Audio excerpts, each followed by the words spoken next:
സംസ്ഥാനത്ത് മഴക്കാല ശുചീകരണം തടഞ്ഞ തെരഞ്ഞെടുപ്പ് കമ്മീഷൻ. കാലവർഷവും സ്കൂൾ തുറക്കലിനുമിടയിൽ പകർച്ചവ്യാധി പ്രതിരോധത്തെയും ബാധിക്കുമെന്ന ആശങ്കയോടെ അധികൃതർ.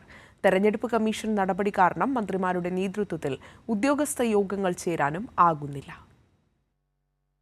സംസ്ഥാനത്തെ തെരഞ്ഞെടുപ്പ് കഴിഞ്ഞിട്ടും പെരുമാറ്റച്ചട്ടം നിലനിൽക്കുന്നുവെന്ന പേരിലാണ് തെരഞ്ഞെടുപ്പ് കമ്മീഷന്റെ ഇടപെടൽ.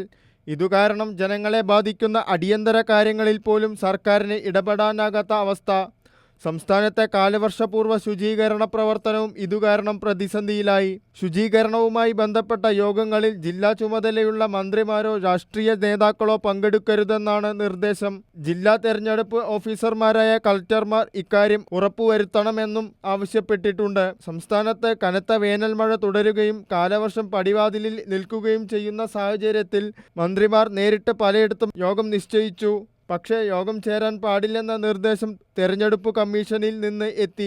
മഞ്ഞപ്പിത്തം, ചിക്കൻഗുനിയ, വയറിളക്ക രോഗങ്ങൾ, പകർച്ചപ്പനി, എലിപ്പനി എന്നിവയ്ക്കെല്ലാമുള്ള പ്രതിരോധമാണ് സംസ്ഥാനം വർഷാവർഷം നടത്തുന്ന ശുചീകരണം.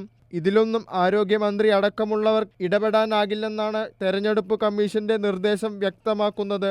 തെരഞ്ഞെടുപ്പ് കമ്മീഷന്റെ ഈ നിർദ്ദേശം കാരണം പകർച്ചവ്യാധി പ്രതിരോധത്തെ ബാധിക്കുമെന്ന ആശങ്കയിലാണ് അധികൃതർ പങ്കുവയ്ക്കുന്നത്. കൈരളി ന്യൂസ്, തിരുവനന്തപുരം.